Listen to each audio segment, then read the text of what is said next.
nabanggit lang ang pangalan ni Martin Romualdez, natapos na kami. Pinakamaraming parte ng ating mamamayan ay halos nagagalit sa nangyayari, na para bang ipinagkikibit balikat lang. Ito halos nilimas ang kabangbayan. Ganun po kahirap na ang bansa natin ngayon. Balik po tayo dun sa dalawang testigo na iniharap ng chairman ng Blue Ribbon na nakatakip ang kanilang muka, yung dalawang binibini na di umano ay mga staff ng nagre-renta dun sa bahay na pag-aari ng isang tao. Meron ba kayong napansin doon nung ako'y nagtatanong sa kanilang dalawa? Sana po'y makapagtanong naman ako sa inyo. Meron ba kayong napansin nung tinatanong ko yung dalawang testigo kung sino po yung sumasagot? Kasi po, kung nagtatanong ang isang katulad namin at dinidirekta yung tanong sa kanya, dapat siya po yung sumagot, di ba? Iwanan na po natin yun kung hindi nyo napansin. Ang ibig ko lang sabihin dito, tinatanong ko po siya, bakit kaya kayo napunta doon kung ang inyong layunin lang pala ay ituro yung diskaya na sila pala yung ginamit na nagpapaalis sa kanila dahil yung daw bagong may-ari, kailangan na yung bahay at humihingi sila ng ilang panahon pa lang dahil napakahirap maglipat ng kanilang mga gamit. So yung pala si Diskaya lang pala yung itinuturo na siya yung nandun. Ayaw namang aminin ni Diskaya na hindi nga ako nakapunta dyan sa South Forbes na yan. Ba't ako na naman ang tinuturo ninyo? Pwede ko po bang malaman, kayo po nagtuturo kayo, nakatakip ang mukha nyo. Ako po na tinuturo nyo, wala bang karapatan na makita ko man lang ang mukha nyo. Ayaw po, hindi rin pinaalis yung mga maskara. Pero ang isa pong importante doon na dapat napansin nyo, yung sinabi nilang address, 30 Tamarind Street. Kung napapansin nyo, yun ay bahagi ng paglalahad ni Saldico na sinabi niya yung isang 1 billion pesos ay doon i-deliver. Kasi yun ang drop-off point na sinabi, sabi niya, ni Martin Romualdez sa akin, diyan mo dalhin. So, Tamarind. Ang gusto ko sana dapat mayroong mga tanong pa doon eh.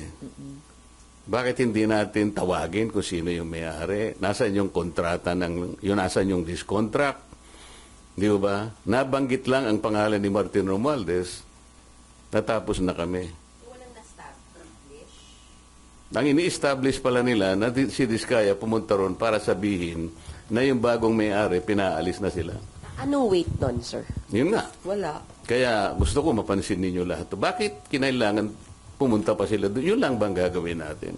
Ang mga tao, hindi ganun ang expectation po nila eh. Kaya po siguro napilitan kami na maglabas na ng minority report.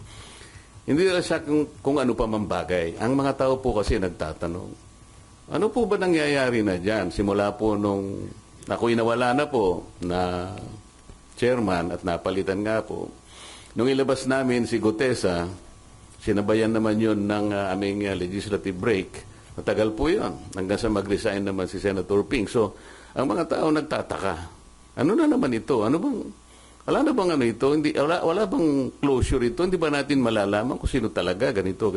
Kaya napilitan po kaming maglabas ng minority report. Tinawag po naming minority report for lack of better term.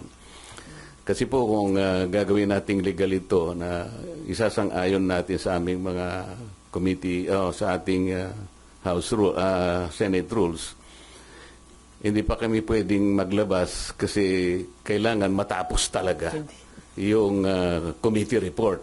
Hindi naman po kasi namin malam kung kailan mo talaga matatapos ito. Kasi nakalagay sa rules namin, kung merong dissenting or concurring opinions, ay isasama na lamang doon. This is neither a concurring or dissenting report. Kaya tinawag naming minority report sa pag-aakala naming magagamit po ninyo. Nandito po yung aming observations, meron kaming findings, nandito yung issues, nandito yung mga recommendations namin, nandito po yung set of possible legislative measures na pwedeng at ginagawa na po namin na pwede naming i-file in aid of legislation. Meron pong mga potential personalities na pwede pong kasuhan. Ang totoo niyan Meron po kaming, ayan po, Listahan dyan sa likod. nakalagay Oo. po rito eh. Ang totoo po, itong minority report na to, I had a chance of disseminating this for the first time on December 11, 2025. Meron po kasing forum sa Quezon City. It was held in MICE Center in Quezon City. I-CARE po yung host. I-CARE means Interdisciplinary Conference on Accountability, Reform, and Engagement. Ito po ay hosted by the NCPAG of the University of the Philippines. I was one of the panelists, kasama po si then Chairman Popoy de Vera, andun din po si Congressman Erice. I recall that political analyst Malu Tikia was there also. And I think the Dean of the Political Science Department of the University of the Philippines. So sabi ko, dahil kaugnay naman po sa pinag-uusapan nating transparency, accountability, and reform, I took advantage of leaving one copy to the Dean of NCPAG. Pero meron din po kayong mga kasama doon. Hindi lang ganito karami. But I thought that there were media practitioners there. Pwede malaman sino-sino po yung gusto niyong pakasuhan sa minority report? Sana, nandito po. Kayo na po ang... You will give us a copy, sir? Yes. Pero sir, pwede po, parang kahit quick rundown para sa inyo po madami. Yan yung recommended po. Hindi mahaba ito. Hindi ako nagre-recommend. Yung evidence ang nagre-recommend. Kasi lahat nyo, mapapansin ninyo, I headed 3 investigative hearings, public hearings, when I was the chairman. And then, yung huling 3, si Senator Ping na. Kaya this constituted 3 hearings all in all. So we utilized the same resource persons, the same witnesses. We relied on their collective and individual testimonies. So kaya namin na itong findings na to. Sino po yung highest official or prominent personality na rekomendado po ninyong kaso? Merong question mark may nga sa... question Ano mark. eh, makikita nyo rito yung mga kung... Para naman may konting suspense. Kayo nang tumingin. Sir, sorry, for soundbite purposes, sana may we get the names of who you want to be charged to sana, sir? Sound bites. Hindi po kasi, sir, kailangan ng mga Yung arrows kasi, Alam naman ninyo kung sino-sino. nakaturo kay Speaker Romualdez. So, it's safe understanding po. Yung arrows kasi, base sa nagtuturo sa kanya at mababasa nyo nun sa kanilang mga testimonies, individual. Talagang, for example, Gutesa, tinuro si Saldico and Martin Romualdez. Si Diskaya, nabanggit din ang pangalan ni Martin Romualdez. At yung mga iba, si Alcantara, si Bryce Hernandez, pinagtuturo kung sino-sino at papunta lahat sa direksyon ni Martin Romualdez. Sir, yung balikan ko lang po yung 30 Tamarin. May balak po ba kayong pasupina yung ownership records ng 30 Tamarin, pati yung registration kay person ni Golden Corazon, at saka yung pabalikin yung dalawang witnesses at patawag yung original owner and yung renter supposedly na employer ng dalawang tumistigo kahapon dahil siya yung naapektuhan natin yung bahay. Hindi ba very logical na dapat ganun ang gawin? Palagi ko naman, baka ganun ang gawin ni Senator Ping.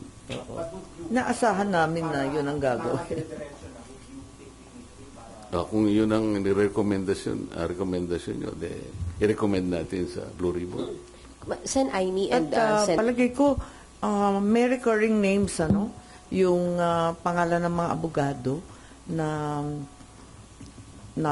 kasulat, na proxy, hindi lamang sa 30 Tamarin na ulit-ulit na binabanggit, kundi dun sa foreign properties din. Yung Soto Grande yata, andun pa rin yung Attorney Paras at yung iba't ibang law offices na alam natin. Yusek na rin ng DOJ, si Senator Andres. Yusek Andres, di ba? Jess Andres. Pero hinihintay ko nga sana kahapon, kaya nandun ako. Kasi initially parang ayaw ko na muna. Kaya lang dahil nakita ko sa listahan nandun si Yusek Traigib at nandun si Yusek Bernardo. Baka ako dito magkakaharap itong dalawa. Tama. So naghintay ako doon. And then naisip ko nga na sinabi nga ni Senator Ping during the hearings sa budget, sa plenary debates ng DBCC, talagang sinabi niya yung 8 billion na binibigay ni Yusek Bernardo kay Yusek Traigib. At si Yusek naman binibigay kay Adrian Bersamin.